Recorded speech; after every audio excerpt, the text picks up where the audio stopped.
It spent 3/4 of a century buried almost 30 feet underground. Now the Crowland Buffalo sits in a crane yard as an army of volunteers extracts 75 years of mud from her insides. But let's rewind a little, because before they could awaken the beast, they had to hunt her down, and that was no mean feat. It all began with local farmer Daniel Abbott and an old newspaper article.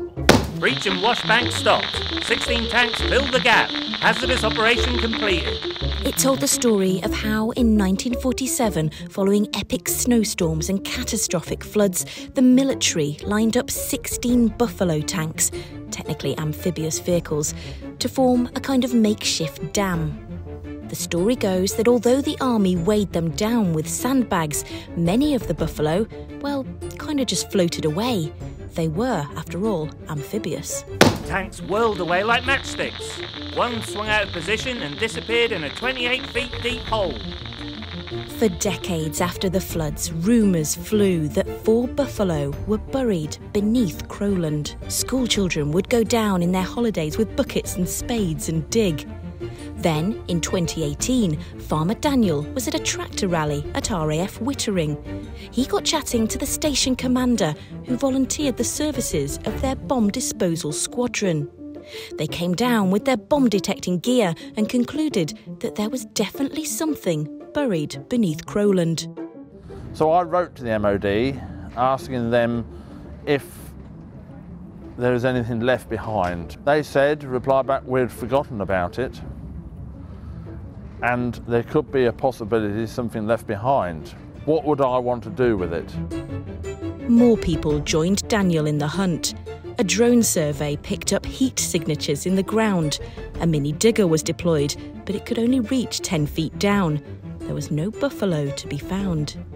Geophysics experts did a full scan of the area, confirming the GPS coordinates where they thought it lay.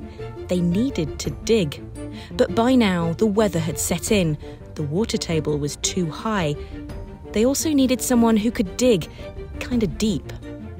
Then spring arrives and something strange happens.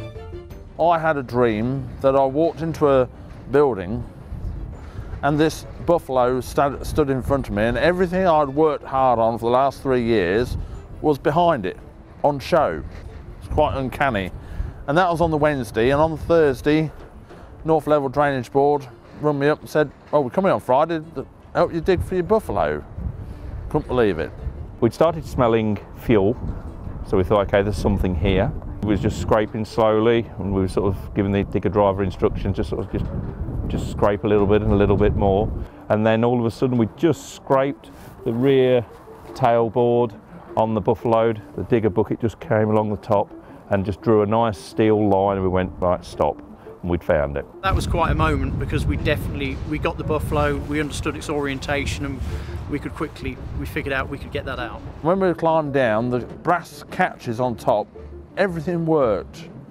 74 years it's been underground and everything started to work. Strange, but true. After all the years and stories that I'd heard grandfather telling me that you know, the floods were there, this is what happened, but actually there was sort of 50-50 of the community. Some saying they were there, some saying no, they weren't. So to prove everybody wrong was quite cool. Now to get it out. The buffalo had to first be winched into a position where they could lift it. But how? The last thing they wanted was to pull it in half. It was stuck at an angle and surrounded by clay. They identified 3 connection points and used strain gauges in the lines so they could see what tonnage was pulling on each winch. Our main concern was to make sure we didn't just rip it to bits, because once we'd pulled it to bits, or we'd pulled off the anchor points that we'd got, she was stuck and it would not be coming out. You're not going to get another chance. So the machine weighs around about 13-14 tons, and the initial suction over the 3 winches was around about 35 tons. So it was really touch and go as to, oh, is this going to go or not? But then once we held the weight, things like water, groundwater start helping, and then you start seeing little air bubbles around the machine, and slowly she started to come. And then on the dials, we could see the weight was dropping, so something's moving Either we're going to it or it's coming to us. Unfortunately, she was coming to us. And then she started to come, we started taking up more and more on the winches, and then by the time she freed off and we started to go up the incline, it was quite an aggressive incline, but we were around about 20 tonnes of pulling power. And that stayed consistent through the clay. We pulled her up over the ramp, and that was the end of the recovery. I just can't believe that we've got it out the hole. It's here. We're working on it. Yeah. When we came through town and people were like clapping and well done, and people of the older generation can relate of them going into the floods to act as a dam, but never thought in their lifetime they'll see one coming out. And it was very emotional, very emotional. It still is, it still is. I don't think it's sunk yet. Leo was the first boy in 74 years to actually stand on the tank. It was quite good, wasn't it, mate? Yeah? It felt weird. Didn't feel real, did it? No. No. Press came from everywhere, national papers and things like that. I wasn't ready for all that. I was just looking for an amphibious vehicle, get it out, get it home, get working on it. I've had people from Australia, America, New Zealand, all messaging me and say congratulations. But this Buffalo is staying within Crowland. Not for sale, it's staying put. What's going on here? What are you doing? Oh, there's some mud behind here. I'm trying to get out. With the Buffalo safe above ground, now the cleanup begins. Just everywhere. It is literally all the way up here. Look, mud everywhere. It's boys and toys, isn't it? You know, it's you have toys as a kid, and now I've grown up and the toys have just got bigger. I didn't expect it to be like this. I thought it'd fall to pieces, but it was packed in blue clay. Yeah, that's what kept the oxygen out. It's all got to come out. Been up this side. There's plenty up here. Like the fourth bridge. Never ending. Never ending.